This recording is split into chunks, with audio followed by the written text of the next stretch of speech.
السلام علیکم خواږو ملګرو دا ویډیو تر پای را سره وګورئ په دنیا او آخرت کې به بریالي یاستئ دا ژمنه در سره کوم که موږ او تاسو په دې ویډیو عمل وکړو ان شاء الله د آخرت او د دنیا بریا زموږ په برخه ده لا کومې ورځې چې الله تعالی شیطان موږ ته او زموږ پلار آدم علیه السلام ته د درناوي نه کولو له امله له خپله دره شړلې او رټلې ده زموږ سره یې د ښکاره دښمني اعلان کړی دی تاسې به په دنیا کې لیدلی چې کله دوه انسانان سره دښمني کوي همیشه د خپل کور او د ځان لپاره پیدا کوي تر دې چې دښمن پرې بریالی نشي او برید پرې ونه کړي کله چې دغه انسان لږ هم غافله شي دښمن یې له پښو غورځوي او ناکامه کیږي کټ مټ زموږ او د شیطان ترمنځ هم همدا دښمني ده شیطان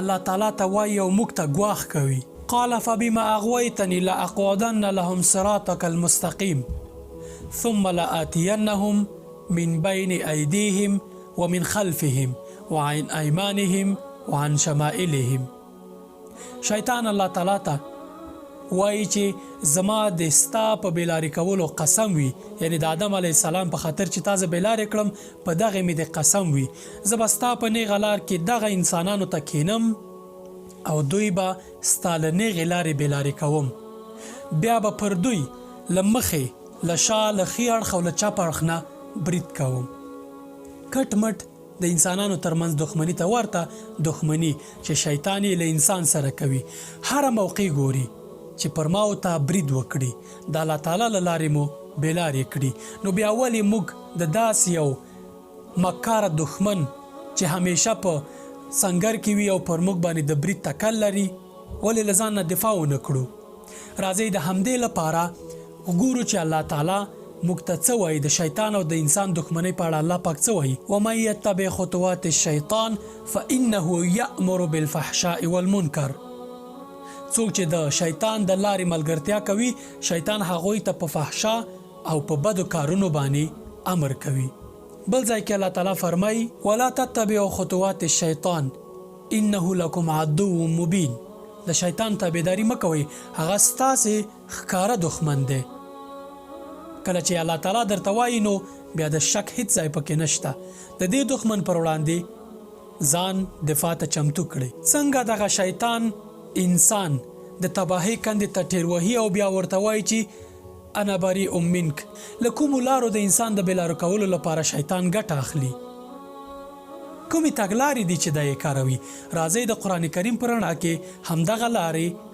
وڅېړو او بحث پرې وکړو د شیطان لومړی تګلاره چې انسان پې بېلارې کوي نزغ ده له دې لارې شیطان انسان ته په عقیده کې وسوسه اچوي او شک ور پیدا کوي الله تعالی وایي وَإِمَّا يَنزَغَنَّكَ مِنَ الشَّيْطَانِ نَزْغٌ فَاسْتَعِذْ بِاللَّهِ کله چې شیطان تاسې ته وسوسه در اچوي الله تعالی ته پناه یوسئ اعوذ بالله من الشیطان الرجیم ووایي په دې اړه رسول الله صلی الله علیه وسلم ښه وضاحت کړی دی هغه صلی الله علیه وسلم فرمایي شیطان تاسې ته راځي او درته وایي چې دا شی چا پیدا کړی فلانی شی چا پیدا کړی دی تر دې چې درته وایي ستا رب چا پیدا کړی دی هغه صلی الله علیه وسلم فرمایي کله چې تاسو سره داسې کیږي نو الله تعالی ته پناه ویسئ اعوذ بالله من الشیطان الرجیم ووایي چې شیطان تاسې پرېږدي او په عقیده کې درته وسوسه پیدا نه کړي ډېری انسانان تاسې وینئ بېلارې شوي دي د الله تعالی له نیغې لارې بېلارې شوي دي دوی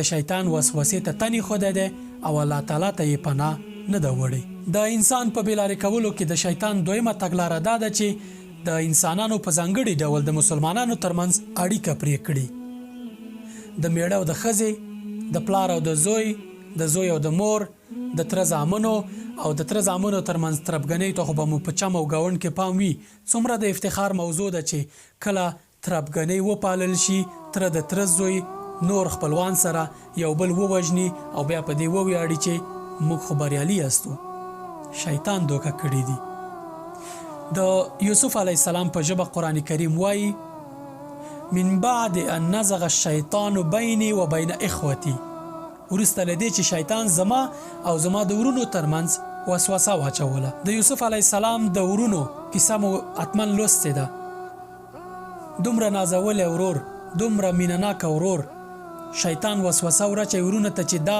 مړ کړئ، بالاخره یې په کوهي کې غورځوي او تریزي چې څوک یې واخلي.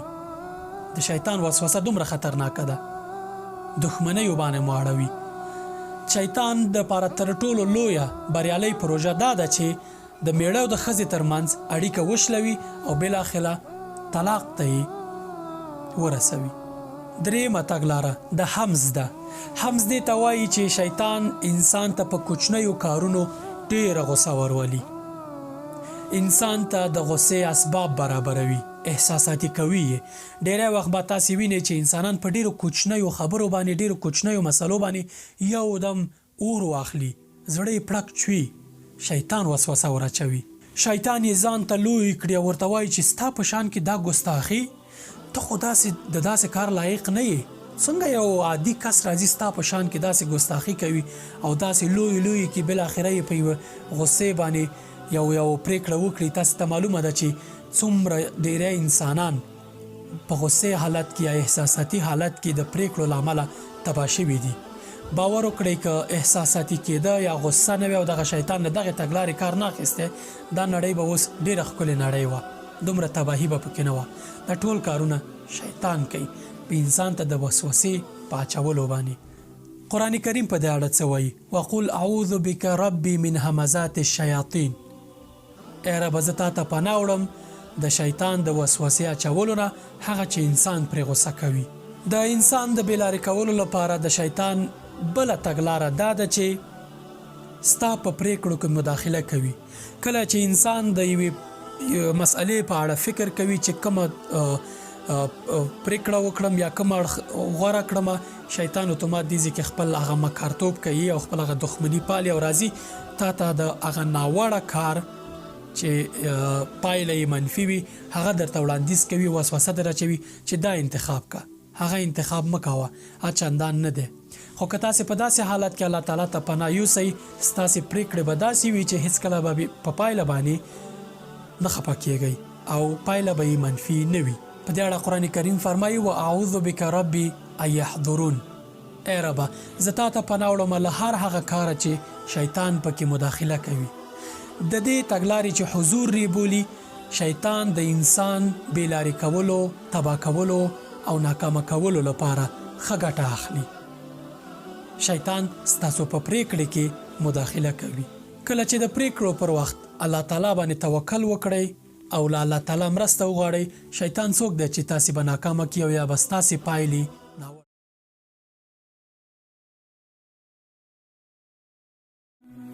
پنځمه تګلاره مس ده. شیطان له دې تګلارې د انسان بېلارې کولو کې او د انسان په تباه کولو کې پوره ګټه اخلي.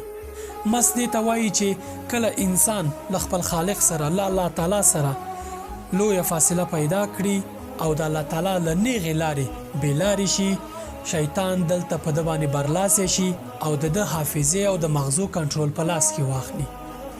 له دې لارې او په د دې کار په پایله کې شیطان حتی په دې توانیږي چې انسان ګنګس کړي او انسان زوف حالت ته بیایي چې عام خلک یې پیریان بولي، پیریان وایي نیولی دی. دا د مس طریقه ده چې شیطان پرې انسان تباه کوي او ناکامه کوي او همیشه یې له بېلابېلو ناروغیو سره اخته کوي. د پیریانو په اړه به یو بل بحث کې انشاءالله اوږد بحث وکړو، هغه لوی بحث دی، ډېر وخت او ډېرو خبرو ته اړتیا لري. الله تعالی په قرآن کریم کې فرمایي یتخبطه الشیطان من المس. شیطان د اعصابو کنټرول ترلاسه کولو له لارې دغه انسان بېخوده کړی او بېهوشه کړی وي په مس طریقې سره.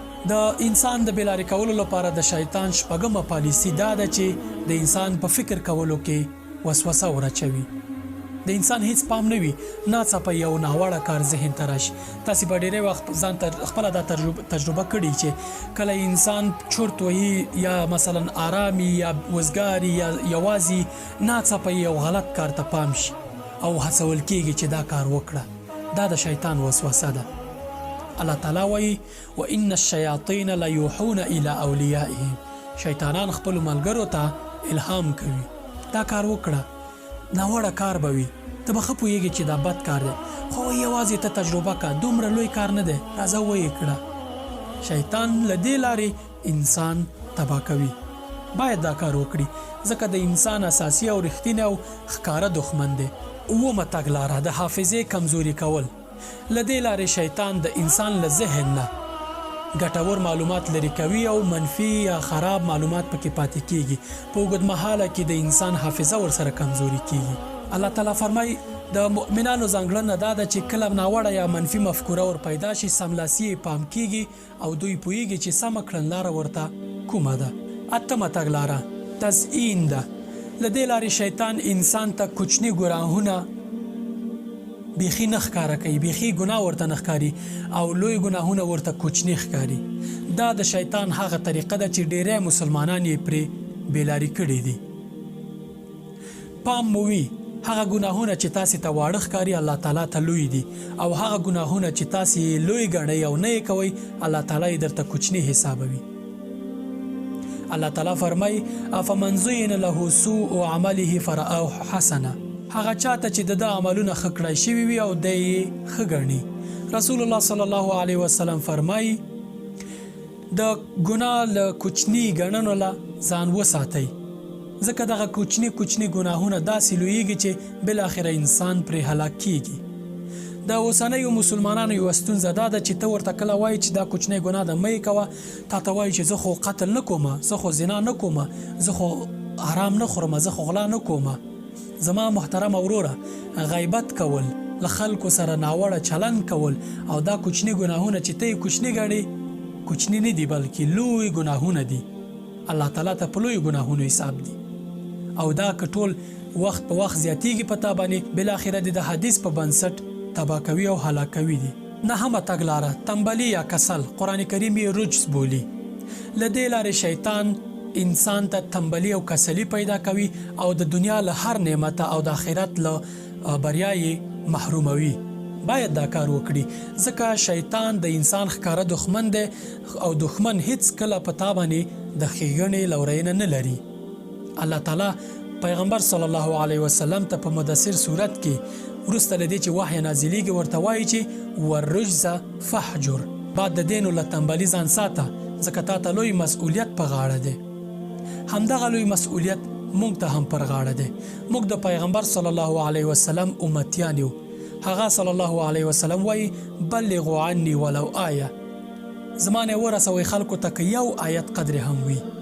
دا لوی مسؤلیت دی. دین ته دعوت کول، د خیر خپرول او ښېګڼې کول دا د پیغمبر صلی الله علیه وسلم تګلاره ده چې دا مسؤلیت موږ ته هم را په غاړه دی. نو دا امر موږ ته هم راجع کیږي چې والرجز فاحجر. له تنبلي او یا له کسلي حالت نه ځان وساته او ورځه انرژي ولره او کار وکړه، ښېګڼې وکړه، د آخرت لپاره کار وکړه، د مسلمانانو د ښېګڼو لپاره کار وکړه. نو که غواړئ چې د دې حالت نه لرې شئ شیطان نه الله تعالی ته پناه یوسئ او له تنبلي او کسلي نه الله تعالی ته پناه یوسئ. په دې اړه رسول الله صلی الله علیه وسلم ښه وضاحت کړی دی. هغه صلی الله علیه وسلم وایي کله چې انسان ویده کیږي شیطان راځي او د ده په سر باندې 3 غوټې تړي. کله چې دغه انسان سحر را پاڅېږي او الله تعالی یاد کړي 1 غوټه یې خلاصه شي. کله چې دی پاڅېږي او اودس وکړي 2 غوټه خلاصه شي. کله چې دی لمونځ وکړي 3 غوټه یې خلاصه شي او په پایله کې د انسان نفس پاک شي او دی یو ځانګړې انرژي په وجود کې پیدا کړي. خو کله چې دغه انسان ویده پاتې شي او لمر پرې راوخیږي دغه انسان نفس به خبیث وي او دی به تنبل او کسل تمام ورځ تېره کړي او ورځ به یې بې خونده وي. زما درنو ورونو، له ځان سره د شیطان دښمني جدي وبولئ. موږ ډېر عادي او ډېر اسانه او ډېر مؤثر دفاعي سیستم لرو. ولی باید ورته اندېښمن اوسو؟ باور وکړئ چې دا مکار او دا نامرده دښمن له تاسې سره هیڅ نشي کولی کله چې تاسې له دغه دښمنه او د ده له بریدونو یا د برید له چمتووالي نه الله تعالی ته پناه یوسئ. ډېر اسانه کار. یوازې کله چې فکر کوئ شیطان چمتووالی نیسي په تاسې برید وکړي یا برید کوي الله تعالی ته پناه یوسئ. یوازې دې ټکي په ویلو چې اعوذ بالله من الشیطان الرجیم. دا دښمني الله تعالی درته ښه څرګنده کړې ده. یوازې ما او تا سره دښمني نه ده کړې، زما او ستا پلار او مور آدم علیه السلام او بیبي حوا سره یې دښمني پیل کړې او تر قیامته به دا دښمني روانه وي. الله تعالی وایي چې یا بني آدم لا یفتننکم الشیطان کما اخرج ابویکم من الجنه. ای د آدم اولاده، شیطان د تاسې دوکه نه کړي، شیطان د تاسې ونه غولوي لکه څنګه چې ستاسې مور او پلار آدم علیه السلام او بیبي حوا د جنته وایستل. که غواړئ مهمې اسلامي ویډیوګانې ترلاسه کړئ په یوټیوب کې زما نوم ولیکئ، دا یې سپیل دی. که فیسبوک کاروئ په سرچ یا لټون کې دا نوم ولیکئ او زما پاڼه لایک کړئ. او که غواړئ چې تاسې هم د دین د خپرولو په ثواب کې شامل شئ، د مهرباني له مخې دا ویډیو خپلو ملګرو سره شریکه کړئ. سلام من الله علیکم ورحمة من لدنه